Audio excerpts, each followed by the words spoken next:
ní ìtẹ̀síwájú pẹ̀lú tí à ń kà lọ níbi ìwé Garment of Compassion.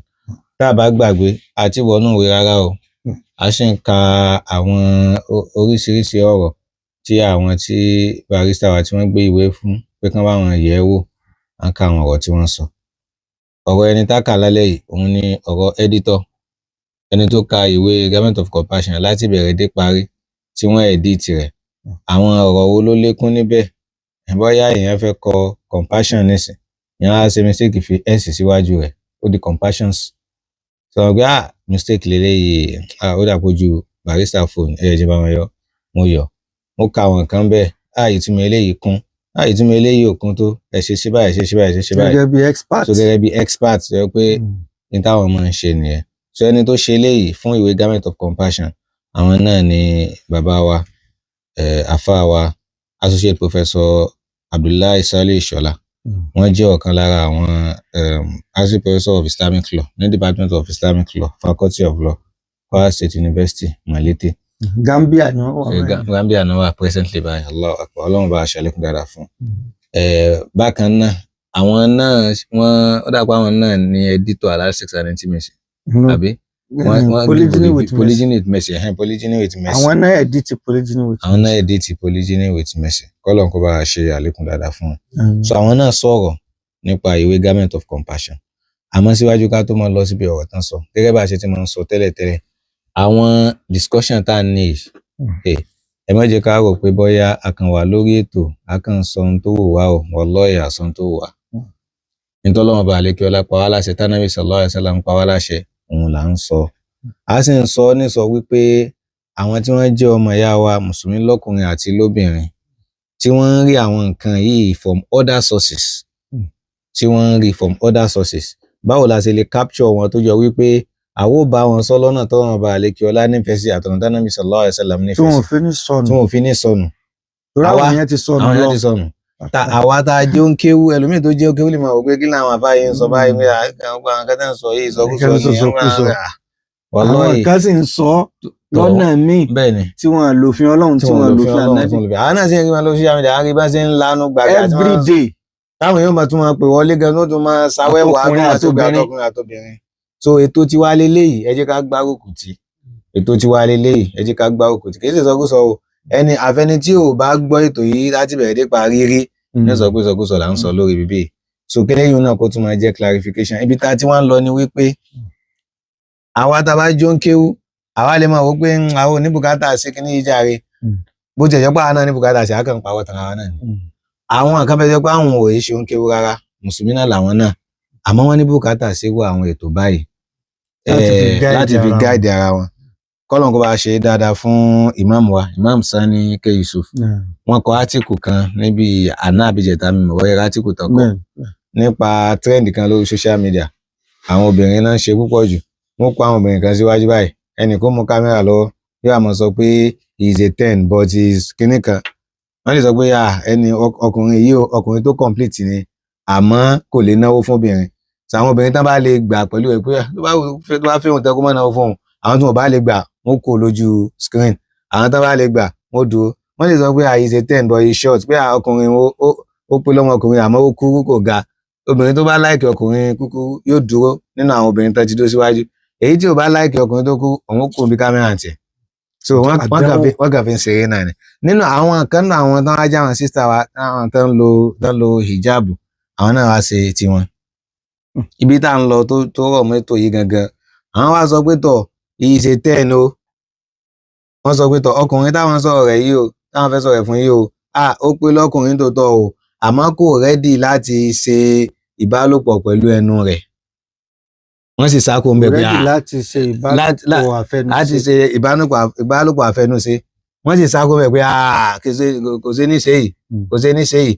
Àwọn tán sì ṣe challenge yìí wọn ti máa rí o. Kò sẹ́ni tó ti máa rí ní gbogbo wọn. Wọ́n sì ti mọ tí ẹni tó mú kámẹ́rà lọ́wọ́ ń sọ fún wọn. Káàtó pé káwọn èèyàn máa ka àlàálì. A sì ń sọ pé ká máa discuss irú àwọn nǹkan báyìí. Ká máa ka garment. Ọ̀nà bo ni tí wọ́n sì ti wò. Ọ̀nà bo làwọn ti gbà mọ tí ẹni yìí sọ. Ọ̀nà wo náà gbà rí, ọ̀nà wo náà gbà mọ̀, ọ̀nà wo ni wọ́n gbà kà á. Tá fi mọ̀ pé ẹni tó mú kámẹ́rà lọ́wọ́ tó sọ pé ìṣètẹ̀ kíníkan. Báwo náà ṣe mọ̀ pé n ti ń sọ nìyẹn. wọ́n fi sáko mẹ́wẹ́ ara tí ò bá ti lè ṣe bẹ́ẹ̀ àwọn ò lè fẹ́. Ká mọ̀ tanra wa mọ́, ká mọ̀ tanra wa wípé àwọn èèyàn wa ò mọ̀ ń tán lọ pé àwa la fẹ́ síjú wọn èèyàn kọ́ yẹn fẹ́ síjú wọn nìkan o. Àwọn gan àwọn tí táwọn ọmọ gan wọn kọ ẹni tí bàbá mi ò mọ̀ tí ìyá mi ò mọ̀ ọmọ tó bá fọmọ rẹ̀ lọ́bọ̀ sí ti pé a máa sọ fún mi ọmọ rẹ̀ yóò gbèjò kó yóò kọ báyìí pé mọ́mí báyìí lẹ́sì ṣe àdájì báyìí lẹ́sì ṣe. Bal insanu ala nafsihi basira okunkun olékun kó nínú kó mọ̀ mọ́nú ara rẹ̀. So tá a bá l'opportunity láti bá àwọn èèyàn wa sọ̀rọ̀ àwọn àlámọ̀rí báyìí á kàn sọ lọ́nà ẹ̀kọ́ lọ́nà tí Islam pa wá láṣẹ táà ní dá sọyẹ táà ní sọ lọ́nà àwẹ̀wà táà ní sọ lọ́nà bíi pé èèyàn fẹ́ sọ̀sọ̀kúsọ. Àwọn náà sì tún dúró lórí pé tẹ bá rí àwọn nǹkan tá à ń sọ àwọn kankan tó kù díẹ̀ káàtó ẹ pé wá ṣàkíyèsí. Àmọ́ àwọn tọ́pìkì yìí àwọn nǹkan tó ṣe pàtàkì púpọ̀ tá a gbọ́dọ̀ discuss ni. Social media ti bàjẹ́ lónìí débi wípé in tí wọ́n sọ pé ẹ̀ ń fi pamọ́ pé káwọn èèyàn mọ̀ àwọn èèyàn ti mọ mẹ́wàá rẹ̀ kódà wọ́n ti ń ṣe. So ká mọ̀ tanra wa mọ́. Irú ọ̀rọ̀ ìbálòpọ̀ àfẹnusẹ òun nìsín a ti ṣàlàyé rẹ̀ lọ sẹ́yìn nínú ìwé halal sex and intimacy. A tún ṣàlàyé rẹ̀ náà nínú ìwé débẹ̀. So àwa tí ẹ bá jọ wípé nǹkan wa lójú àwọn recordings wa tá a ti ṣe sẹ́yìn tẹ́lẹ̀ ká lọ wò ó. Kí ni Islam sọ ń pa rẹ̀? Kí ni àwọn àfẹ́sìn sọ ń pa rẹ̀? lórí oral sex. Bẹ́ẹ̀ni. Tẹ bá tún ṣíà. Inshallah. Káwọn èèyàn wò. So kí ni Islam sọ ń pa rẹ̀? Kí ni àwọn àfẹ́sìn sọ ń pa rẹ̀? Ṣé n téèyàn lè ṣe ni? Ṣé n téèyàn lè ṣe ni? Gbogbo ẹ̀ pátápátá la ti discuss lọ sẹ́yìn. Pẹ̀lú ògo Ọlọ́run ọba tá a bá tún ti dé ibi tí a ti mẹ́nubà nínú ìwé Garment of Compassion yìí náà á tún sọ. Àwọn òbí ká máa rò pé bóyá àwọn nǹkan yìí àwọn ọmọ wa ò mọ̀ o wàláhì ọmọ 13 ọmọ mi ń bẹ tó jọ wípé nínú yàrá rẹ̀. Gbogbo ẹni tó bá ti wà lórí social media torí pé àwọn fídíòs kan wà táwa gan rí tó yẹ pé téèyàn bá wo fídíò yẹn mọ̀ pé àwa tá a jẹ́ ọ̀dọ́ gan tá a ti fẹ́ àwọn sílé èèyàn gbọ́dọ̀ mọ̀ wo àwọn fídíò yìí torí pé àwọn ọ̀rọ̀ táwọn èèyàn ń sọ lórí àwọn fídíòs yìí ó lè máa mú kíní ẹ̀ nọ́mà síyàn àwọn nǹkan tí ò sì nọ́mà ni ká máa nírú ètò báyìí ká gbé kalẹ̀ táwọn fi mọ̀ sọ àwọn ọ̀rọ̀ yìí nílànà tọ́lọ́ àti àdébọ̀ tẹ́sìn ò sì dákẹ́ lórí rẹ̀ bẹ́ẹ̀ ni tẹ́sìn ò dákẹ́ lórí rẹ̀ nígbà tẹ́sìn ò dákẹ́ lórí nǹkan báwo ni wọ́n ṣe wá fẹ́ dákẹ́ lórí rẹ̀ bẹ́ẹ̀ bá èèyàn lè fi nǹkan kan pamọ́ fún ẹnìkan mọ́ láyé tá a wà lónìí so kọ́lọ́run kó ṣàánú wa. iná rẹ̀ ti ń jó bọ̀ wá. Iná ń jó bọ̀ o. so wá dìgbà tó bá wá dé wájú náà ti wọnú ilé báyìí ká tó wá máa wómi káàkiri tá a fi paná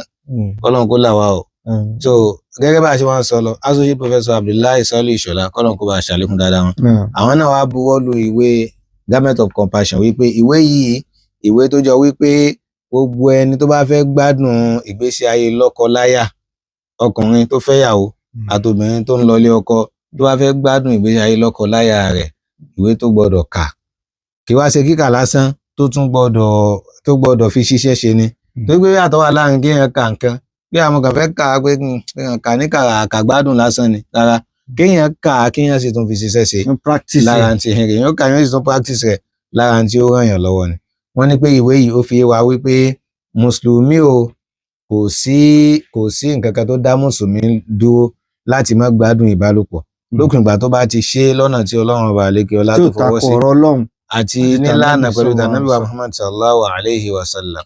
So àwọn náà sì tún sọ bákan náà wípé àwọn ò níyè méjì nínú ìwé yìí ẹni tó bá ra ìwé yìí bóyá ọkùnrin ni tó níyàwó ńlé ni àbóbìnrin ni tóun náà lọ́kàn lé tó wà lọ́dọ̀dẹ̀ ọkọ rẹ̀ ni àwọn ò níyè méjì pé ìwé yìí ìwé tí yóò tọ́ wọn sọ́nà nípa àlámọ̀rí pé báwo ni wọ́n ṣe ṣe ìbálòpọ̀ ni. Gbogbo níbi tí asọpáyé bàjẹ́ dé lónìí náà wallahi kọ́lọ́run kó ṣe dára fún àwọn ọmọ ìyá wa lọ́kùnrin àti lóbìnrin ń bẹ nínú ẹni tó jọ wípé kò tiẹ̀ dá nǹkan kan mọ̀ kò dá nǹkan kan mọ̀ kódà èmi ò fẹ́ lè pè yín ò fẹ́ lè bú sẹ́kún pé àwọn ti gbéyàwó délé látàlẹ́ àwọn láti jẹta àwọn ọmọ tó ń ṣe kò mọ tí ó ṣe àbí ń ṣe gan nǹkan ṣe báṣubàṣu kò tiẹ̀ mọ̀ ìyàwó ò lẹ́sìpẹ́sì kankan ọkọ náà ò lẹ́sìpẹ́sì kankan àwọn méjì kan tẹ́wọ́ síra wọn náà ni. àfáàṣọ ẹ jẹ́ káwọn èèyàn bá dá sórí ètò. tọ ọ̀dà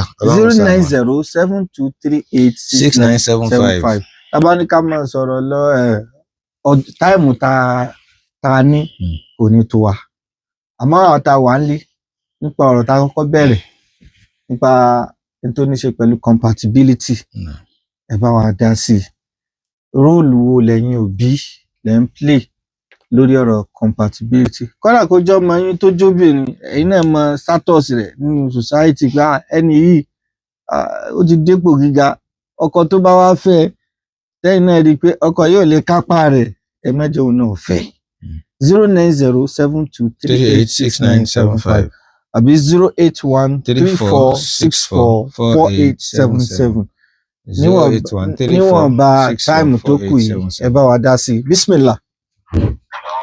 aleykum salaam wa barakatuh. ẹ ṣeun. náà.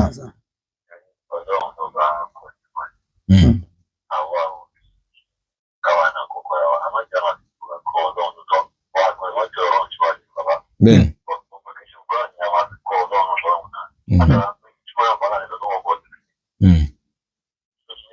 Àgbẹ̀.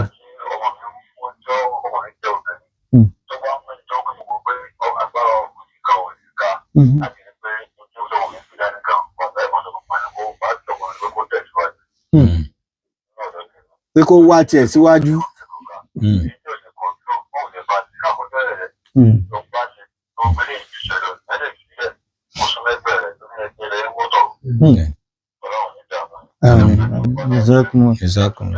Ẹ ṣeun ẹ pé mẹ́sẹ̀gì yẹn ó sink kọ́nà jẹ́ ká lè rí lò kìí ṣe ọlá kìí ṣe pé bóyá ó wá ń ṣègbéraga ẹlòmíì obìnrin mi ò ṣègbéraga Ọlọ́run ló gbé sí ipò rẹ̀ yes ń bẹ nínú àwọn obìnrin tí wọ́n máa ń farabalẹ̀ fọkùnrin despite status wọn bọ́wọ́ pọ̀ now hello yes a ti wà pẹ̀lú yín now yes sir. Àmín àmín àmín àmín àmín ẹ ṣeun gan jazakumullahu khairan so lérí èyí tá a ti sọ níbi discussion tí Sheikh Sarumi tí wọ́n ṣe lálẹ́ òun eléyìí but lérí point tá a tún mú lálẹ́ yìí náà níbi Garment of Compassion review Dr. Abdullahi Shola òun ni à ń wò lọ́wọ́ gẹ́gẹ́ bí expert tí wọ́n wo ìwé yìí kọ́lọ́n kó bá san wọ́n lẹ́san lórí gbogbo ibi tí wọ́n wà kọ́lọ́n kó bá mójútó wọn bẹ̀ àwọn family tí wọ́n fi kalẹ̀ sílé kọ́lọ́n kó bá mójútó wọn kọ́lọ́n kó sì bá darí wọn dáadáa gbogbo àfẹ́ kan wà níbẹ̀ òun lọ títí à ń jàǹfààní wọn púpọ̀ níbi so now 09072386975 08134644877 àwọn tá a bá ní béèrè lórí àwọn pọ́ìntì tí a ti discuss náà a lè béèrè question lórí rẹ̀ náà.